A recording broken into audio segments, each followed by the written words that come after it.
রাসূলুল্লাহ সাল্লাল্লাহু আলাইহি ওয়াসাল্লাম একদিন বললেন, যে ব্যক্তি কুল হুয়াল্লাহু আহাদ এই সূরাটাকে 10 বার পড়বে, যে ব্যক্তি এই সূরাটাকে 10 বার পড়বে, আল্লাহ তাআলা তার জন্য জান্নাতে একটা প্রাসাদ নির্মাণ করবে। তো এই কথাটা শুনে ওমর রাদিয়াল্লাহু আনহু বললেন, ওমর ইবনে খাত্তাব তিনি বললেন যে তাহলে তো আমরা অনেক প্রাসাদের অধিকারী হয়ে যাব ইয়া রাসূলুল্লাহ। তার উদ্দেশ্য ছিল এটা, যদি আমি 20 বার পড়ি ইয়া রাসূলুল্লাহ, তাহলে নবীজি বললেন তাহলে দুইটা প্রাসাদ, যদি 30 বার পড়ি 3টা প্রাসাদ ইয়া রাসূলুল্লাহ, তাহলে তো আমরা অনেক প্রাসাদের অধিকারী হয়ে যাব। তখন নবীজি বললেন যে আল্লাহ তাআলার দান এর চেয়েও বেশি প্রশস্ত। মানে আপনি 100 পড়লে 10টা ঘর পাবেন, আমরা 100 পড়লে 10টা ঘর পাবো, 200 পড়লে 20টা। এইভাবেই আল্লাহ পাকের দান আরো প্রশস্ত। আরেকজন সাহাবী এসেছিলেন নবী সাল্লাল্লাহু আলাইহি ওয়াসাল্লামের কাছে, এসে বলেছিলেন যে আমার এক ভাই আছে, মানে মুমিন ভাই, আমার এক ভাই আছে, উনিও সাহাবী, তো তিনি সূরা ইখলাসকে খুব ভালোবাসেন। তো নবীজি বললেন তাকে জানিয়ে দাও, তোমার ভাইকে জানিয়ে দাও যে এই সূরার প্রতি ভালোবাসার কারণে তাকে জান্নাতে সুসংবাদ দান করো। তাকে জানিয়ে দাও যে এই সূরার প্রতি ভালোবাসার কারণে তাকে জান্নাতে সুসংবাদ দেয়া হচ্ছে। নবী করিম সাল্লাল্লাহু আলাইহি ওয়াসাল্লাম একটা সফরে ছিলেন। এক পর্যায়ে জনৈক সাহাবীকে তিনি শুনলেন তিলাওয়াত করছেন কুল ইয়া আইয়ুহাল কাফিরুন। কোন সূরা? সূরা কাফিরুন তেলাওয়াত করছেন, কুল ইয়া আইয়ুহাল কাফিরুন। তিনি শুনলেন এক সাহাবী তেলাওয়াত করছেন। এটা শোনার পরে তিনি বললেন যে সে শিরক থেকে পবিত্র হয়ে গেছে, সে শিরক থেকে পবিত্র হয়ে গেছে। এই জন্য একটা বর্ণনা আসছে রাতের বেলা সূরা কাফিরুন পড়লে আল্লাহ পাক তাকে শিরক থেকে হেফাজত করবেন ইনশাআল্লাহ। আর আরেকজনকে তিনি পড়তে শুনলেন কুল হুয়াল্লাহু আহাদ। একজন পড়ছিল সূরা কাফিরুন, আরেকজন সাহাবী পড়ছিলেন সূরা ইখলাস। তখন নবীজি বললেন তাকে মাফ করে দেয়া হয়েছে, তাকে মাফ করে দেয়া হয়েছে। সুবহানাল্লাহ, সুবহানাল্লাহ। আরেকটু আগে যে বর্ণনা বলেছি ওইটা এখানেও আছে, যে ইমাম আনাস রাদিয়াল্লাহু আনহু থেকে একটা বর্ণনা আসে যে আনসারী একজন সাহাবী ছিলেন, মসজিদে কুবা ইমামতি করতেন। যখনই তাকে ইমামতি করতে দেওয়া হতো তিনি সূরা ফাতিহার সাথে অন্য সূরা মিলিয়ে সূরা ইখলাস পড়তেন। এই বিষয়টা রাসূল সাল্লাল্লাহু আলাইহি ওয়াসাল্লামের কাছে যায় এবং তিনি বলেন যে তুমি এই কাজটা কেন করো, আবশ্যিকভাবে এটা করার কারণ কি? তিনি বলেছিলেন যে উহিব্বুহা ইয়া রাসূলুল্লাহ, আমি এই সূরাটাকে আমি ভালোবাসি। তখন নবী সাল্লাল্লাহু আলাইহি ওয়াসাল্লাম বলেছিলেন যে এই সূরার প্রতি ভালোবাসা, যে হুব্বুকা ইয়াহা আদখালাকাল জান্নাহ, এই সূরার প্রতি যে ভালোবাসাটা, এই ভালোবাসাই তোমাকে জান্নাতে প্রবেশ করাবে ইনশাআল্লাহ। এটা একটা বর্ণনা আসছে। এরকম আরো সিমিলার বর্ণনা আছে। আরেকদিন আবু হুরায়রা রাদিয়াল্লাহু আনহু তিনি বলছেন যে আমি রাসূল সাল্লাল্লাহু আলাইহি ওয়াসাল্লামের কাছে বসেছিলাম, এমন সময় এক ব্যক্তি সূরা ইখলাস তেলাওয়াত করা শুরু করলো। তখন নবী সাল্লাল্লাহু আলাইহি ওয়াসাল্লাম বললেন যে ওয়াজাবাত। কি বললেন? ওয়াজাবাত, ওয়াজিব হয়ে গেছে। ওয়াজাবাত মানে ওয়াজিব হয়ে গেছে, ওয়াজাবাত মানে ওয়াজিব হয়ে গেছে। আমি জিজ্ঞাসা করলাম ইয়া রাসূলুল্লাহ কি ওয়াজিব হয়ে গেছে, কি ওয়াজিব হয়ে গেল? তিনি বললেন যে আল জান্নাহ, জান্নাত ওয়াজিব হয়ে গেছে, এই ব্যক্তির উপর জান্নাত ওয়াজিব হয়ে গেছে। আরেকজন সাহাবী এসেছিলেন নবী সাল্লাল্লাহু আলাইহি ওয়াসাল্লামের কাছে, এসে বলেছিলেন যে আমার এক ভাই আছে, মানে মুমিন ভাই, আমার এক ভাই আছে, উনিও সাহাবী, তো তিনি সূরা ইখলাসকে খুব ভালোবাসেন।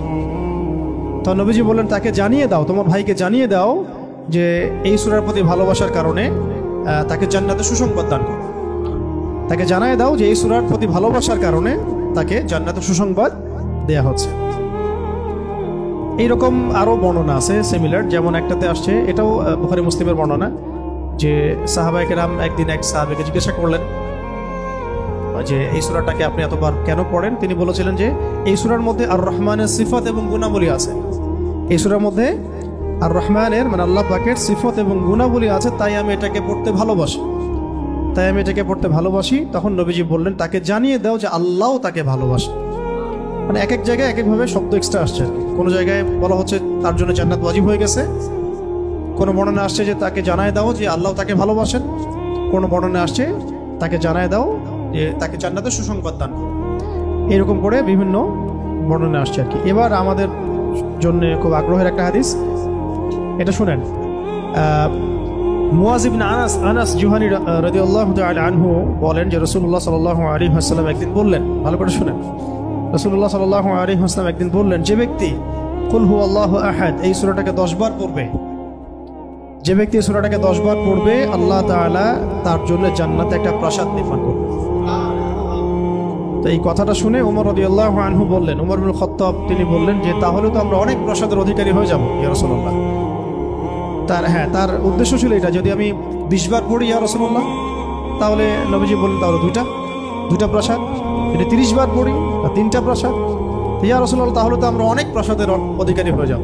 তখন নবীজি বললেন যে আল্লাহ তাআলার দান এর চেয়েও বেশি প্রশস্ত, মানে আপনি 100 পড়লে 10টা ঘর পাবেন, আমরা 100 পড়লে 10টা ঘর পাবো, 200 পড়লে 20টা। এইভাবেই আল্লাহ পাকের দান আরো প্রশস্ত।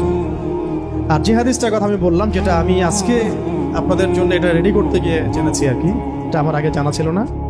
এটা জানার পরে আসলে আমাদের মনে হচ্ছে কেন এই আমলগুলো করি না। এত সময় দেখা যায় যে অনেক সময় অনলাইনে বসে থাকছি, তাই না?